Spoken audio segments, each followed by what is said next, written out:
vous ne pouvez pas dimensionner les radiers en tenant compte seulement de son poids propre. Mais plutôt, il y a d'autres évaluations de la charge que vous êtes obligé de tenir en compte afin que le radier soit bien dimensionné. Un radier étant un élément beaucoup plus complexe dans le dimensionnement, l'ingénieur ne peut pas s'hasarder de mal dimensionner les radiers pour éviter d'avoir des problèmes déjà comme tassement, mais aussi d'autres types de problèmes qui peuvent directement agir dans le bâtiment. Et donc, suivez cette formation très bien. Nous allons donc continuer le chapitre 4 sur les radiers générales. Et bien, vous allez très bien maîtriser quelles sont les évaluations de charge que l'ingénieur est censé tenir en compte afin de faire un bon dimensionnement. Les amis, comme je l'ai dit chaque fois, les formations que nous sommes en train de faire, ce sont des formations vraiment importantes qui vont vous aider de vous améliorer de plus en plus, mais aussi de devenir expert dans le calcul des structures, que ce soit à la main ou à travers des logiciels de dimensionnement, comme Robot Structural Analysis Professionnel. Vous avez Acobri, par exemple. Vous avez également, par exemple, Alizé, CPC, LCPC. Vous avez d'autres types de logiciels que je maîtrise très bien. Au moment opportun, vous aurez tous ces genres de formations. Et donc, les amis, aujourd'hui, nous allons voir le point 4.2.5.4 sur évaluation de la charge sur les radiers. C'est très important. Prenez note. Si vous avez des suggestions, vous avez des questions, posez-moi. Au moment opportun, je vais répondre à toutes vos préoccupations. Mais aussi, si vous voulez, par exemple, aller plus loin, c'est-à-dire faire des formations dédiées, comme la formation que je suis en train de faire ici, ce sont des formations qui a été dédiée par un très cher frère au nom de Arsène, depuis la Côte d'Ivoire. Achetez-les également votre pack et vous ne serez jamais déçus. Et donc, les amis, ensemble avec moi, nous allons voir comment évaluer justement le charge sur les radiers.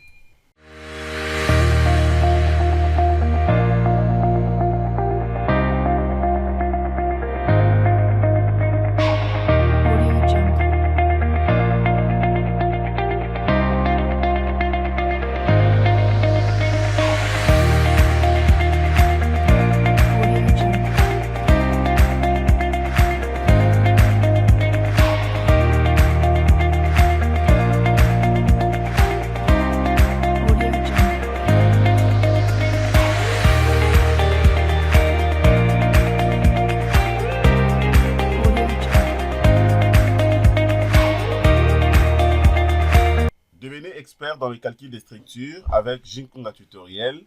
Devenez quelqu'un, un ingénieur compétent avec Jinkunga Tutoriel. C'est possible. Ensemble avec moi, nous allons donc continuer la formation sur le même programme bâtiment R+10. Et là, nous sommes en train d'enchaîner la partie infrastructure. Nous allons donc continuer sur les radiers. Aujourd'hui, comme je l'ai dit dans mon introduction, nous allons voir le point 4.2.5.4 sur l'évaluation de la charge sur les radiers. Est-ce que l'ingénieur est censé de dimensionner les radiers seulement en considérant le poids propre? Non. Mais également, il y a d'autres types de charges que l'ingénieur doit nécessairement tenir en compte pour que le dimensionnement soit bien fait. Alors, à l'entrée des jets, je vais d'abord prendre rapidement ma calculatrice scientifique que je vais tenir en main. OK, pour essayer un peu d'aller rapidement. Le premier point ici, nous allons voir d'abord le point le radier. Comment l'ingénieur sera donc à mesure d'évaluer, premièrement, le poids des radiers, ou je dirais le poids propre des radiers. Alors, déjà, vous le savez très bien, et on avait déjà prédimensionné dans le radier avec vous. Je vous avais montré comment prédimensionner un radier. Et aussi, on avait déjà bien compris les éventuelles charges que nous sommes obligés donc de tenir en compte, bien sûr en faisant la descente des charges. Cela est fonction justement du bâtiment. Comme c'est un bâtiment R+10, donc ça fait 11 niveaux. Et donc il faut comprendre que tous les 11 niveaux, c'est-à-dire les surcharges, donc de ces 11 niveaux, sera donc transmise directement sur les radiers. Et donc l'ingénieur doit faire face à ça. Comment vous serez donc à mesure de calculer d'abord, d'évaluer d'abord les radiers? Alors, ce qu'il faut comprendre, le poids des radiers sera calculé comment? D'abord, je prends le 1.35. En fait, je fais directement la combinaison. Donc, je prends le 1.35 que je vais multiplier maintenant par le 24 mètres, ok, et multipliez également par les 23 mètres. C'est comme j'avais dit au début là, il faut comprendre que dans la surface en fait, ok, dans l'évaluation des radiers, je peux également aller rapidement sur le projet, ok. Si vous regardez bien, vous allez voir que le bâtiment que nous sommes en train d'étudier ici, c'est un bâtiment qui a une forme d'un rectangle, ok, puisque là vous avez la portée ici, ça fait 22 mètres, de l'autre côté ça fait 21 mètres, ok. Alors si par contre que je vais considérer la section d'irradié, eh ben, je peux prendre donc le 22 fois 21 mètres. Mais là, ça ne sera pas normal, puisqu'il faut comprendre que dans les radiers, vous ne pouvez pas dimensionner ou exécuter les radiers dans la section nette du bâtiment. L'ingénieur est censé décrire ce qu'on appelle les débords à gauche, tout comme les débords à droite, de part et d'autre. Ok, puisque le bâtiment doit nécessairement se mettre ou s'asseoir sur les radiers, dans le bain des radiers. Ok, c'est-à-dire que, compte tenu des sollicitations, vous le savez très bien, la déformation, justement, et de la sollicitation, eh ben, ça prend directement un angle incliné.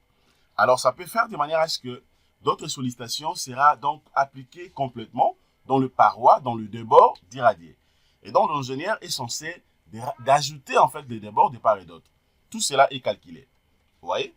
Donc, si vous voulez bien comprendre ça, allez-y sur mes deux chaînes YouTube, Jinkunga Tutoriel et Académie de logiciels. Vous allez voir, j'ai expliqué en fait comment prédimensionner en long et en large les radiers dans plusieurs types de formations que j'ai postées là-dessus.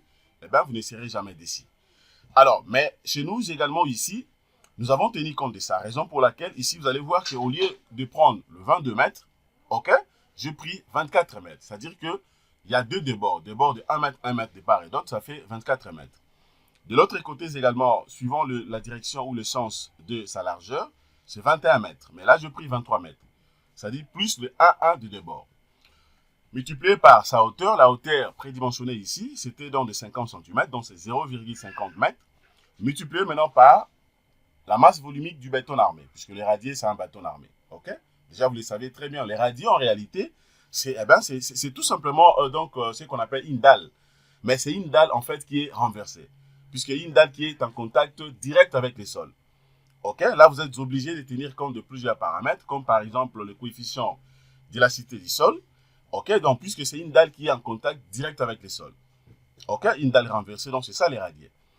Alors, maintenant, je vais calculer ça. Donc, je vais prendre d'abord le 1,35 multiplié par le 25 mètres, multiplié par le 23 mètres, multiplié par le 0,50 mètres. Eh bien, ça sera maintenant multiplié par la masse volumique du béton armé. Et donc, 25 000 newtons par mètre cube. Eh bien, là, je calcule, je trouve la valeur de 9 315 000 newtons. C'est ça donc le poids du radier. Je pense que là, c'est clair. Vous avez bien compris comment je procédais enfin d'avoir cette valeur ici. Maintenant, je viens maintenant sur le phi. Ok? Je viens maintenant sur le phi. Puisque vous le savez très bien, les radiers, là, je suis déjà dans le sous-sol. Ok? Et donc, j'aurai besoin également d'évaluer rapidement le phi, puisque ça sera posé donc tout simplement au-dessus du radier. Et donc, si je vais calculer maintenant le poids du phi, je prendrai tout simplement le 1,35, bien sûr de la combinaison, multiplié. Alors ici, j'appelle ça phi, mais en réalité, la section n'a pas changé. Ok, donc ça dépend de la conception. Ça dépend de l'ingénieur qui est en train de dimensionner les projets. Déjà, dans le dimensionnement, ici, on avait pris, je crois, la section de mes poteaux ou de mes colonnes, c'était de 30 x 45. Après, bien sûr, prédimensionnement.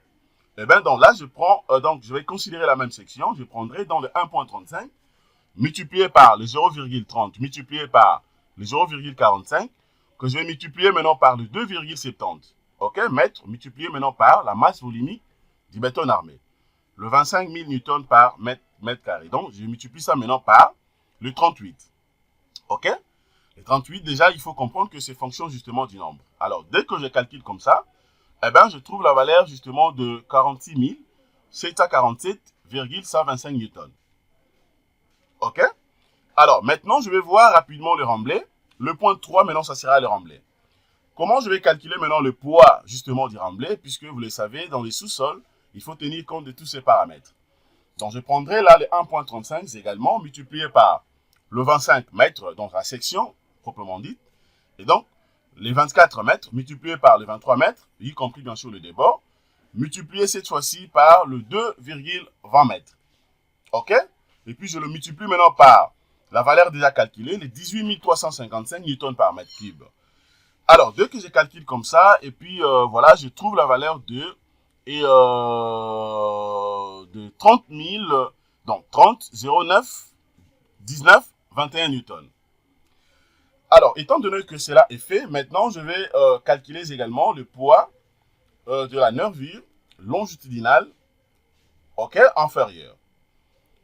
Alors, ça sera dans le 1,35 multiplié par les 0,45 multiplié par les 0,20. Là, c'est la section. Vous allez comprendre que de l'autre côté, la section a été majorée au niveau du phi à ce qui concerne les 0,30 et les 0,45. Puisque là, j'ai gardé les 0,45 multiplié par les 0,20. Multiplié par la masse volumique du béton armé. Et donc, multiplié par le 246 mètres. Voilà. Tout ça, ce sont des valeurs qu'on a calculées. Allez-y, voir la leçon que je postais, je crois, il y a quelques jours passés. Voilà, je vais calculer ça rapidement. 1,35 multiplié par le 0,45 multiplié par le 0,20 mètres, multiplié par la masse volumique du béton armé, multiplié par le 246 mètres, eh bien, je trouve la valeur de 747 225 newtons. Voyons maintenant la longueur supérieure, le poids du nervure de la longueur supérieure, de la longuine plutôt supérieure, le 1,35 multiplié par, je calcule directement, multiplié par le 0,45, multiplié par le 0,20, donc j'aurai la même chose, multiplié par le 25 000 newtons par mètre cube, multiplié par le 246 mètres, eh bien, je trouve la même valeur, 747 225 newtons. Maintenant, je viens au niveau du mur. Calculons rapidement aussi les poids du mur, donc j'aurai le 1,35 multiplié par l'épaisseur du mur, 0,15 mètres, multiplié par la hauteur, ok, dans la hauteur sous plancher, ça fait 3 mètres, que je vais déduire maintenant le 0,40, bien sûr, fonction de la poutre, comme vous le savez, dont la retombée, y compris la table de compression, multiplié maintenant par la masse volumique du béton non armé, dans le 16 000 newtons par mètre cube, multiplié par le 246 mètres calculé, eh bien, je trouve la valeur de 20 000, qu'est-ce que j'ai dit? De 2 72 304 newtons. Maintenant, au niveau des poteaux, le poids du poteau, maintenant, je prendrai le 1,35 multiplié par la section du poteau, ok? La même section que j'ai utilisée de l'autre côté, vous voyez, dans le 0,30 multiplié par les 45. Et donc là également, je fais la même chose, le 0,30 multiplié par le 0,45, multiplié par la hauteur de 3 mètres, multiplié par le 25 000 newtons par mètre cube, dans la masse volumique du béton armé. Ok, multiplié par le 38. Bien sûr, le nombre, et je trouve la valeur de 519 413 newtons. Maintenant, retombée de la poutre. Poids de retombée, j'aurai les 0,15 multiplié par les 0,25 mètres, multiplié par la masse volumique du béton armé, 25 000 newtons par mètre cube, multiplié par le 246 mètres, eh bien, je trouve la valeur de 230 625 newtons par mètre. Alors, j'évolue. Après avoir calculé ou trouvé maintenant le poids des retombées, et maintenant, je suis obligé de faire quoi? Voilà, donc là, j'ai calculé même le poids des retombées. Maintenant, je viens au niveau justement de la date d'habitation. OK? Je viens au niveau de la date d'habitation. Au niveau de la date d'habitation, maintenant, qu'est-ce que je fais? Vous avez d'abord la section trouvée, c'était dans des 448 cm², ben, la section de la date d'habitation. Prenez seulement donc la surface de la date d'habitation. Vous aurez dans la section que je viens de mettre ici. Vous savez très bien, le bâtiment que nous sommes en train d'étudier, c'est ça. OK? Vous connaissez très bien dans la surface de ce projet. Eh bien, donc là, vous êtes obligé seulement d'en tenir en compte. Alors, maintenant, après avoir calculé ça, maintenant, je viens ici. Alors, le pays, le poids ultime de la date d'habitation déjà calculé est connu. Donc, on avait trouvé la valeur de 9 763,5 newtons par mètre carré. Allez-y, vous vérifiez donc. Jetez un coup d'œil sur le chapitre 1 sur la dalle. Eh bien, vous allez bien comprendre ça. Ainsi que le chapitre 2 sur la poutre longitudinale. Le poutre longitudinal. Alors, maintenant, comment je vais calculer le poids de la dalle d'habitation? Eh bien, je prendrai les 448 cm² multiplié par le pays, 9 763,5 newtons par mètre cube. Voilà, donc je trouve la valeur directement eh ben, de 4 374 48 newtons. Maintenant, au niveau de la dalle terrasse, la section, j'aurai la même section, mais seulement le PI, ok, qui change. Puisque au niveau de la dalle terrasse, on avait trouvé le PI, le poids ultime, en P supérieur par rapport à la dalle d'habitation. Et donc, le poids de la dalle terrasse, maintenant, j'aurai les 448 cm², multiplié par le 9763,5 newtons par mètre carré. Eh bien, je trouve la valeur de 4 374 000, 4 millions, non, on avait la même valeur ici, donc 4 374 048 newtons. Alors, maintenant, étant donné que je viens d'évaluer ou de calculer rapidement chaque charge, maintenant, je vais faire ce qu'on appelle je vais trouver maintenant la charge totale de la structure au sol. OK? Voyons rapidement le point 4255. Regardez les amis, comment vous serez donc à mesure maintenant de trouver ou d'évaluer, de trouver la charge totale de la structure au sol. Pause. Les amis, j'aimerais également vous dire un truc. Ce n'est pas pour rien que je vous le dis à chaque fois, prenez note. C'est très important. Généralement, le dimensionnement des radiers complique beaucoup de gens, complique beaucoup des confrères ingénieurs, complique aussi beaucoup des amis ou des confrères architectes. Il faut savoir que les radiers, on ne peut pas jouer avec les radiers. Déjà, dans la construction, dans les calculs des structures, on ne joue pas. Et lorsque vous calculez un bâtiment, il faudrait que vous soyez vraiment beaucoup plus honnête, beaucoup plus sincère, mais aussi beaucoup plus conséquent. Puisque l'ingénieur n'a pas droit à l'erreur. Puisque si par contre que vous commettez seulement une petite erreur, allez-y comprendre que, alors là, vous risquerez même de gâcher votre vie. Puisque vous ne pouvez pas tâtonner, et surtout quand vous dimensionnez des bâtiments beaucoup plus complexes. Même un petit bâtiment. Prenez ça en considération, il faut bien calculer la structure. Si vous ne maîtrisez pas le dimensionnement, vous ne maîtrisez pas les calculs des structures, les amis, allez-y vous faire former. Formez-vous s'il vous plaît.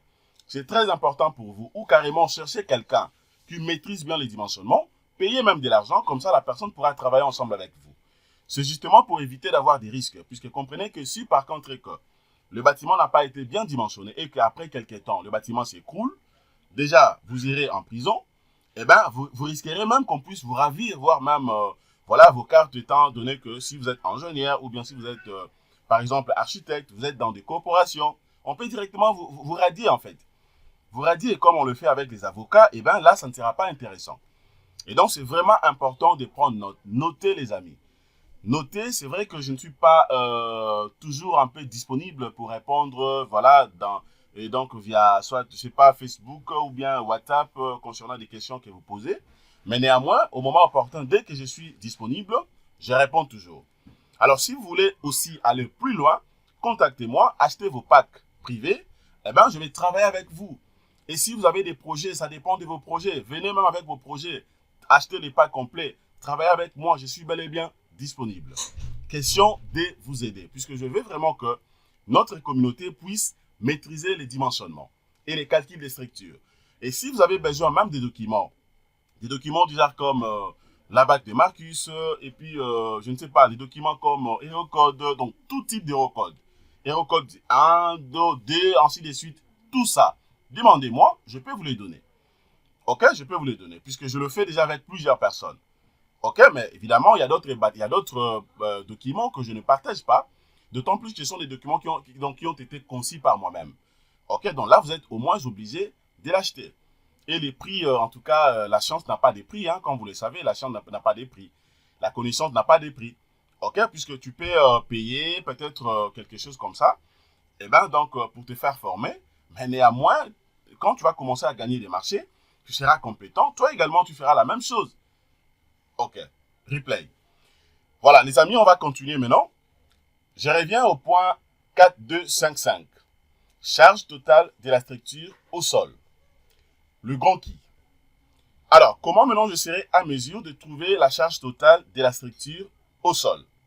C'est juste question de prendre le poids du radier, plus le poids du fil, plus le poids du remblai, plus le poids du nervure longitudinal inférieur, plus le poids du nervure longitudinal supérieur, plus, ok, dans le 11 poids du mire, 11 par rapport au niveau, ok, plus le 11 poids du poteau par rapport au nombre des niveaux, plus les 11 poids des retombées par rapport au nombre de niveaux, plus les 10 poids de la dalle d'habitation. C'est-à-dire là, j'ai déduit le dernier niveau, puisque le bâtiment, c'est un bâtiment R plus 10, ça fait 11 niveaux. Mais le dernier dalle, c'est la dalle terrasse, donc j'ai déduit ça, donc j'aurai le 10 P dalle d'habitation. Plus le poids de la dalle d'habitation, donc l'autre dalle restante au-dessus, la dalle d'habitation, disons comment la dalle terrasse plutôt. OK? Alors, dès que je fais ça, je vais remplir et je calcule directement. Je tiens ma calculatrice scientifique à la main et puis je m'en vais directement. La première valeur dont je prendrai le 9000, non, qu'est-ce que je dis? Bon, je vais épeler seulement les lettres pour que ce soit beaucoup plus facile. 93 15 000 plus 46 74 7,125 plus 30 09 19 21 plus 74 72 25 plus 74 72 25 plus, ok, je vais d'abord garder ça, voilà, je garde ça avec, en utilisant bien sûr ma calculatrice scientifique, je garde d'abord cette valeur. Maintenant, je prends 11 multiplié par 20, 72, 34, 4, non, 11 multiplié par 20, 72, 304, voilà, je trouve la valeur, je l'additionne maintenant avec ce que j'avais gardé, voilà, je garde encore le tout. Maintenant, 11 multiplié par 51, 94, 13, ok, je trouve la valeur. Je l'additionne avec la valeur gardée. Voilà, je garde encore le tout.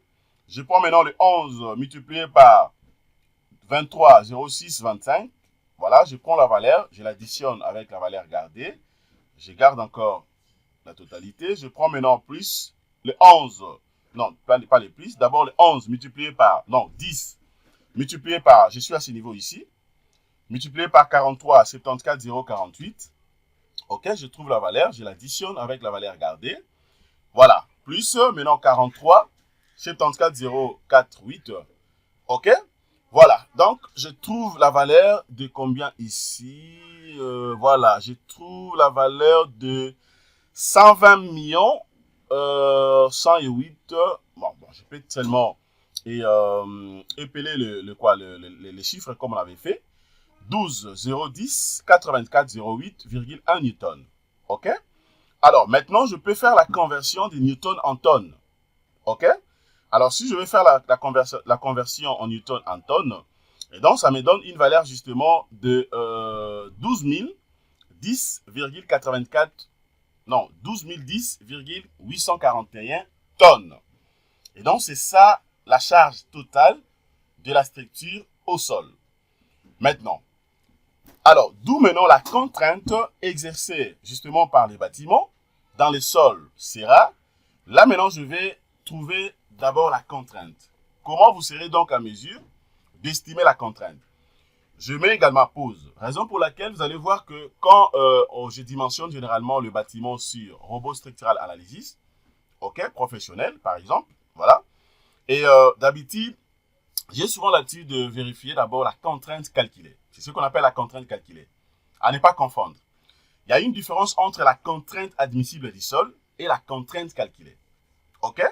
La contrainte calculée est fonction justement de la sollicitation de l'ouvrage, OK, sur le sol. C'est ça la contrainte calculée. La globalité du bâtiment, la sollicitation de l'ouvrage dans sa globalité vers le sol. OK? Et donc, il faudrait que cette contrainte soit inférieure à la contrainte admissible du sol pour que le bâtiment tienne. Mais si par contre que cette contrainte sort supérieure à la contrainte admissible du sol, et déjà, le bâtiment ne va pas tenir. Et l'ingénieur ne peut pas directement rejeter les projets. L'ingénieur, c'est un génie. Et donc, l'ingénieur peut d'abord comparer l'écart.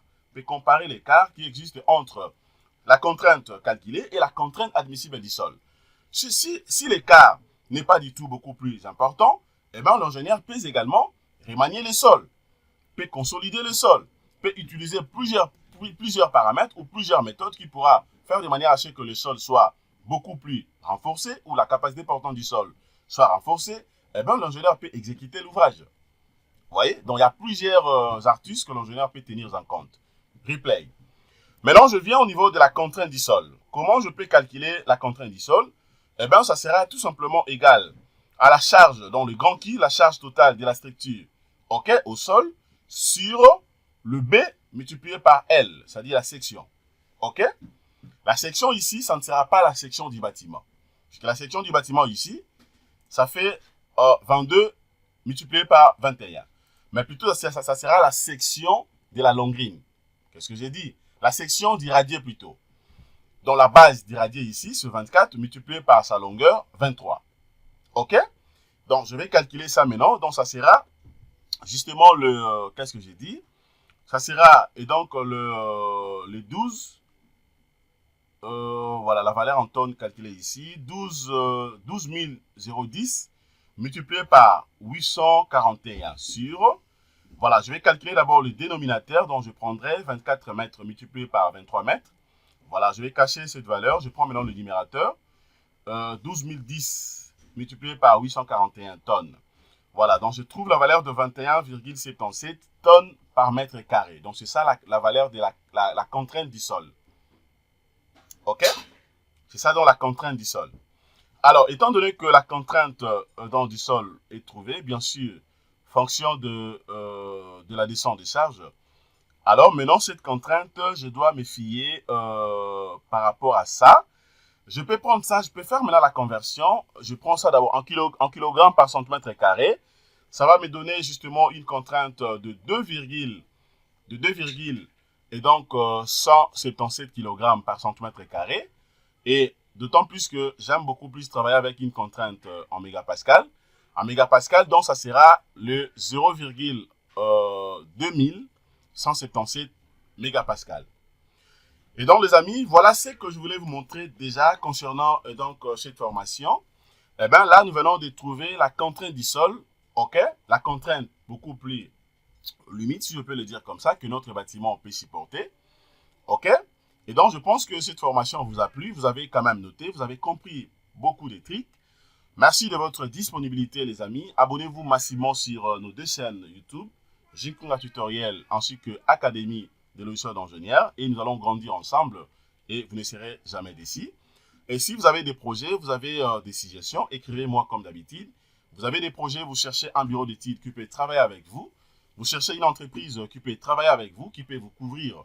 Vous cherchez peut-être un ingénieur compétent, quelqu'un qui a déjà œuvré, qui a déjà dimensionné, exécuté des projets beaucoup plus complexes.